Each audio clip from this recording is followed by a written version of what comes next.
Don't miss our drama with Julie Walters tonight as she struggles to turn around the fortunes of an inner-city school. That's ahead of the class at 9 o'clock. But now on ITV1, a new series of House of Horrors. Welcome to a brand new series of House of Horrors. Because we've set up one of our homes near Heathrow Airport, our undercover production team, Julie 1, Julie 2 and Jeremy, are posing as trolley dollies. That's their cover story. And the captain is, of course, me, Jonathan Maitland. Our second House of Horrors, in Birmingham, is where Gene, the oldest member of our team, lives. And when he's in town, Jeremy stays over. So, a top-flight undercover team in 2 houses, packed with 50 hidden cameras, ready to catch rotten traders red-handed. On tonight's show, we've shocking footage of a thieving window cleaner in action. And meet possibly the most caring con man in Britain. There's people out there that just can't be trusted, Mrs. Dunn, and I do tell you, make sure you keep your doors locked and don't call strangers into your home. And would you buy this locksmith's tall story? They're about 120 quid. How much? And that's obviously on top of the 98 for the opening, which is what I've done.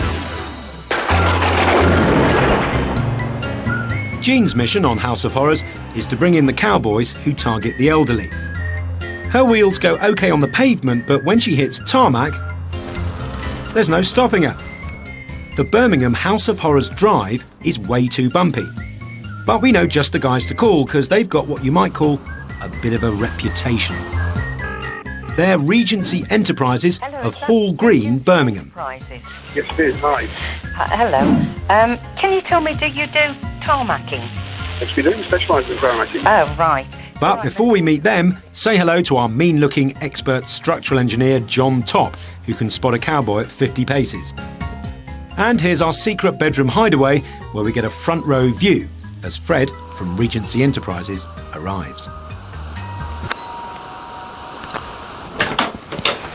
How are you, Mrs. Dunn, dear? All right? Not too bad, thank you. Are you all right? Oh, yeah. How can I help you anyway, Mrs. Well, Dunn? I want a quote for me drive being tarmacked. Yes. Now, it'll be nice and thick, won't it? Oh, I put 3 inch down of tarmac. Is 3 inches of tarmac right? Yeah, I mean, absolutely, that's fine. I'm a civil engineer, I am. Yeah. And in groundwork and construction. You know, at the end of the day, we go down the depth, so you've got proper foundations. You must have 8 or 9 inches. Oh. But for a good foundation, a lot of people, they come in, put a bit of crushed brick in, and then they put a bit of tarmac on top, so thin. People like yourself, obviously, need to be notified of your depths that you're being given. He's talking about putting down a sub-base about that deep. He's talking a perfect job. The job should cost around £1,300, so what's Fred going to charge? Let me put this down for you. You write it down for me. I have to talk to my daughter about everything. It's all right, my dear. This is the moment. I'll put it all in at 2.6 for you, the whole lot. That's twice what it should cost. How would you want paying, Fred? When it's finished, Bob, Yeah. you're happy. It doesn't make a difference. Check, cash, whatever. Cash is better for Cash me. is better. But, you know, at the end of the day, I mean, I do a lot more for you and I'll give you a better deal. But, you know, I look after you. That's my interest, that is. There's that many people out there doing this type of work, and I do quote you on it. Be very careful who you call out, and be very, very careful who you let into your home. Because I'm on a website. I'd refuse to come into your home, I would have, but obviously then I know who I am. But there's people out there that just can't be trusted, Mrs. Dunn, and I do tell you, make sure you keep your doors locked and don't call strangers into your home. You must look after yourself. Okay. Thank you very much for that, and I'll get back soon. It certainly seems like Fred's got Jean's best interests at heart. You know, and I'll have this repaired. Oh, I'll put a new piece of glass in there. You look after yourself, darling, all right? Thank you very Keep much. the door closed. Thank you, Fred. And you. Bye. Fred says he'll start the job the following week. But he and his team turn up 3 days early, catching us unawares. How are you, Miss Dunn? All right? Yes, thank you. I thought you weren't coming till Monday. I weren't, Fred. but well, I'll tell you what I've done. I'm just on a job here, and with the big lorry, I was going to get rid of all your rubbish and stone it up today for you. Oh, Dig right. it out, but make it a priority for you. How thoughtful. His team wastes no time removing our old slabs and digging the foundations. And Fred gets a couple of his lads to replace the broken pane of glass in our front door for free. But in the porch is where one of our microphones is hidden. Not well enough, though.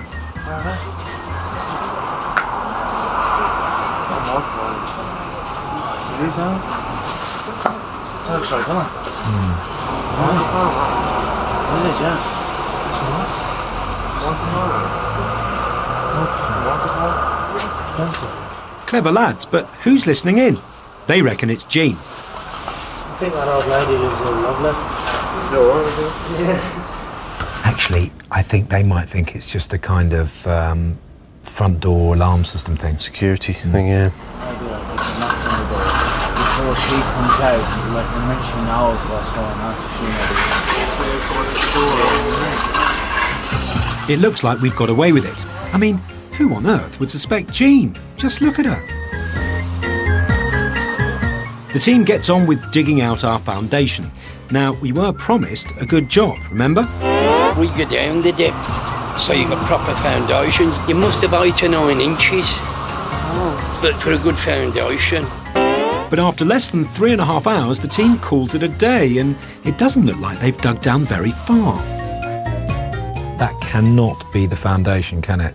I mean, what they've dug out so far is a couple of inches by hand. But if it's just a couple of inches for the foundations, then we're in trouble. We are in big trouble. Day 2, and Fred's promises of proper foundations are already starting to crumble. They're now shoveling on the stuff that goes just under the tarmac. It's called hardcore. But at this rate, our driveway will be raised because there's no foundation, so the subbase will be level with the rest of the garden, and the driveway will actually be on top of it. They really can't raise the top level of the drive, so effectively the only thing that can be sacrificed is the thickness of the subbase. They've only been working 40 minutes and they're leaving, but they'll be back tomorrow to finish off. Day 3 at the House of Horrors house, and we are getting our driveway. It's the big day, it's the icing on the cake day today. Morning. Not too bad, thank you. Bit noisy, that is. If your driveway needs doing, here are some pointers. Avoid cold callers offering to tarmac your drive, especially if they claim to have some left over from another job. This is a classic con trick. Get a written quote that includes all the details of the work you want done, a proper specification. A well-built drive should last 30 years trouble-free. A single driveway like the one at our house should cost around 1,300 quid, although it depends a bit where you live. We, of course, are paying twice that.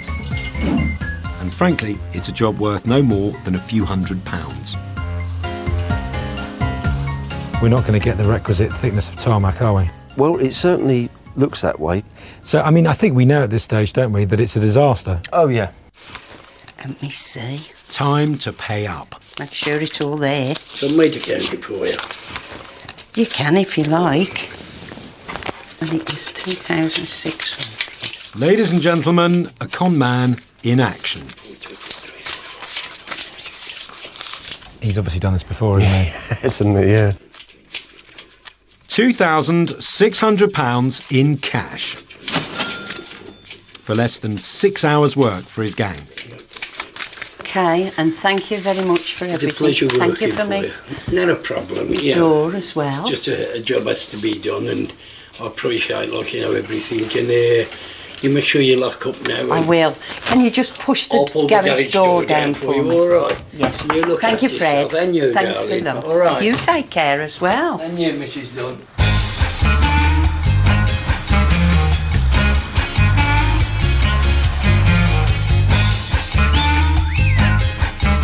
John, it looks very smooth, and we paid £2.5 grand plus for it.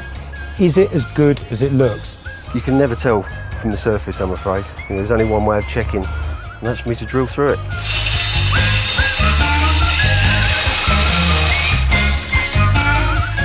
Here we go. Right. Now, he said 3 inches. I put 3 inch down of tarmac. He did say 3 inches. I've seen better toppings on a trifle. Worse news still, underneath there's only about 3 inches of sub-base. You must have 8 or 9 inches. The overall construction that we were promised of that has gone down to that. I'd give it a couple of years, and you're going to have ruts and then cracks and the whole driveway goes. And it'll go like that, like a bed when you're lying on it, a bad mattress. Yep. When we told Fred and his team they'd be starring on House of Horrors, he told us he laid the tarmac the only way he knew how, and that if our expert had mentioned at the time that it wasn't worth the money, he'd have offered us a discount. But he didn't say sorry, and he hasn't given us any of that money back. So, Fred and Regency Enterprises, you are named and shamed. But don't go away, coming up in just a moment, daylight robbery in action.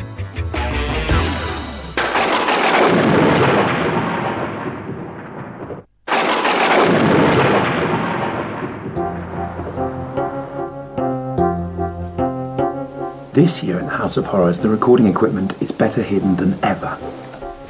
Look, no cameras. They're so well concealed that sometimes even members of our production team can't find them. Do you want me to come and show you where it is? You said you know where? No, you're completely the wrong area. Right. In the corner. Up there. Yeah. Okay. There. Drop your finger down. Now, I think we've started something on House of Horrors because this secret camera thing is really beginning to catch on. Lots of people around the country are having a shot at it, like Arthur Hopegood and his wife Susan, who set a video trap to try and find out who was stealing from Arthur's mother. The family don't want her identified, but they do want people to see how they busted the lowlife who was cheating her. It all started when the old lady was diagnosed with Alzheimer's and her family rallied round. I visit Mum twice a week. I collect her pension. I always put a little bit of money in her purse and then I replace it into her pot where she keeps it. Susan began to notice that her mother-in-law never had any cash left. I started asking the family if they knew what happened to it, if she'd given them any money. No, she hadn't. So then we got quite concerned of where it was going. They bought a small camera for £90 and Arthur fixed it high up in a corner of her room. Rigging her home like we do meant it had to be linked to a video recorder tucked away on top of a wardrobe in her bedroom. Everything was in place. Now all they had to do was wait. The camera's activated by movement, so anybody who came and went was recorded. Susan and Arthur went through everyone who'd visited the house and eliminated them as suspects. But then they realised there was one person that they hadn't considered. The window cleaner. Every Wednesday, someone called Nicholas Sims would turn up to do the windows. But that's not all he did. Hello. With his bucket. Hello. Follow through into the kitchen. There he comes. Double take. Purse out of the bin. Oh my goodness me. And what did you think when you saw that? But language we can't repeat, actually. I didn't know she knew language like that, to be honest. You'd be surprised at things they do when I'm cleaning windows. In just 5 months, they caught him red-handed 3 times. So the door will Watch his actions now. She's still in there, purse back in the tub. Gone. That is unbelievable. And then from that, he comes back in then, sits with mother and has a cup of coffee that she's made him. Thank you for the coffee, love. Have some money, dear. And then asks her for the money for cleaning the windows. How much did he nick? £9.80 was put in every week. And did she have any money left to pay for the windows anyway? No. No. Yeah, what's your you? 40. 1, 2. Yeah, there are £2 you need. So, what happened? When's it convenient to call back? Oh, so he nicked the money and then he asked her for the money anyway and then called back and got that money as well? That's right. Did he clean any windows that time? Well, we don't think so. We They don't never think looked so. very clean. Sims had been turning up at our house for 9 years. The family can only guess how much he stole in that time. Mother's just opened the door for me. He's just now come through the door again. No purse in the bin. Can't even see it. Uh-huh. On the way out, what does he see? Mother's handbag. Oh, my lord. We certainly had him banged to rights on that one. Sims was charged with 3 counts of theft, and even though he'd seen the video evidence, he pleaded not guilty.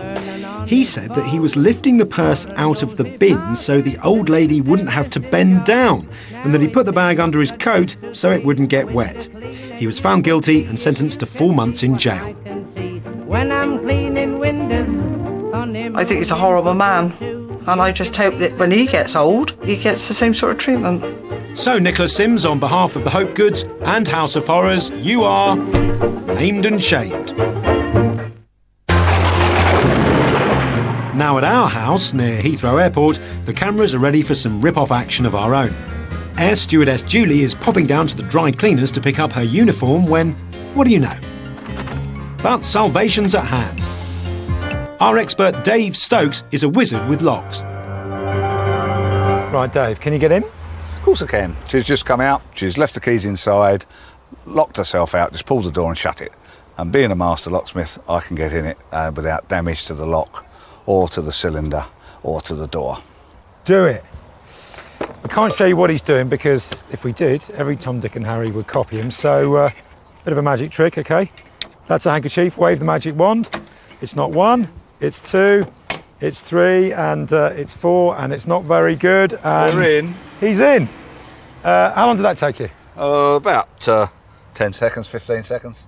And have you broken anything? No, there's nothing broken. The lock can be used again. So it should cost us how much? A call-out fee between £45 and £50 would be adequate for that. All right, well, you better disappear. What kept you? We're in my bedroom, mission control, to watch the action as Julie calls in a company with a reputation for making a drama out of a crisis. Phoenix Locksmiths Limited of Potter's Bar. Hi, I have locked myself out of my house. £88 and £90, that's just to get in. OK. That sounds a bit expensive for a call-out.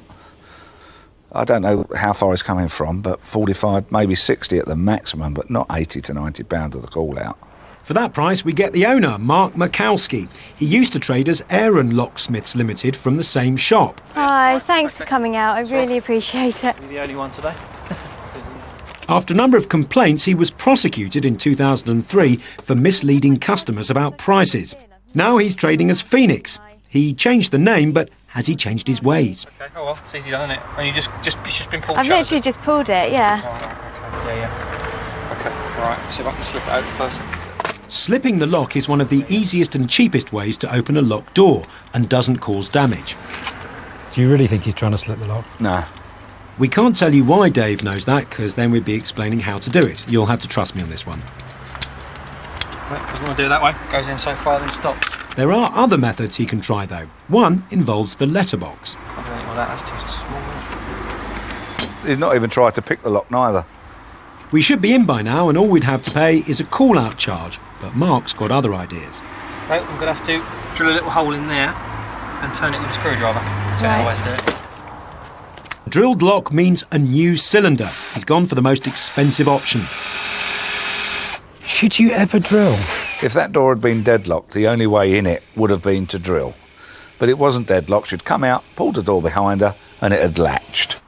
There's no need for this at all.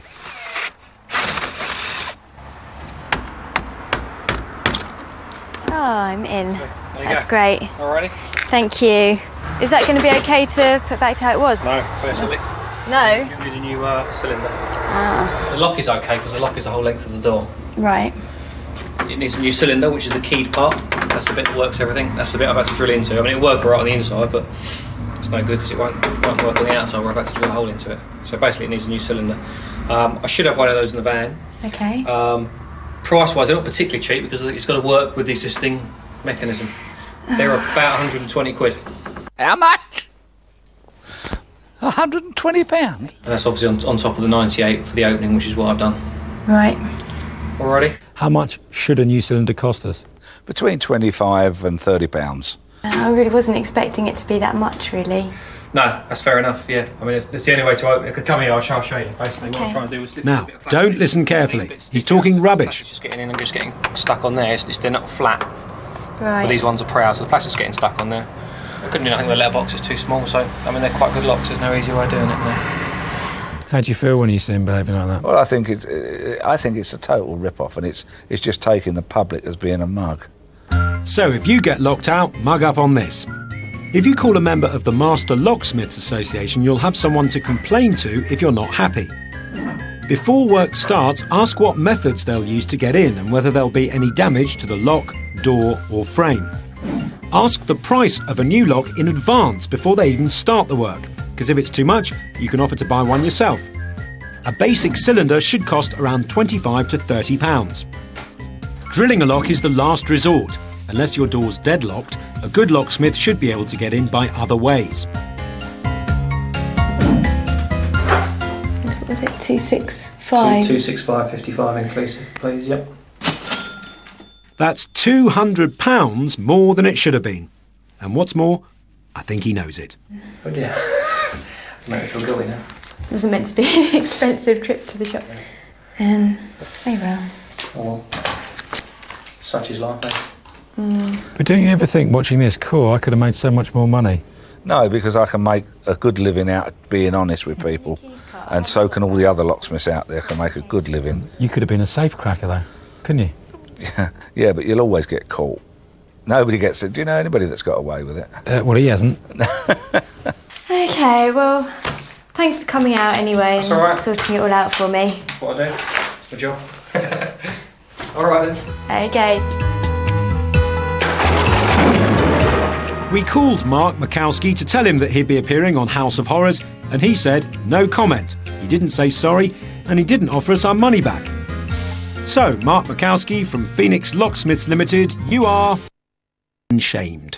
If you'd like to blow the whistle on a rogue trader who deserves an invitation to the House of Horrors, or if you'd like our help to rig your own camera trap, contact us at houseofhorrors@granadamedia.com or call 0901 33 11 111 and leave a message. Go on, we want to get ripped off, so you don't have to.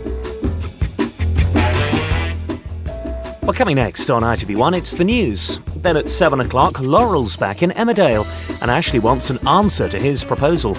And later at 7:30, will Maria be regretting accepting Tyrone's proposal? Everyone's getting married in Coronation Street.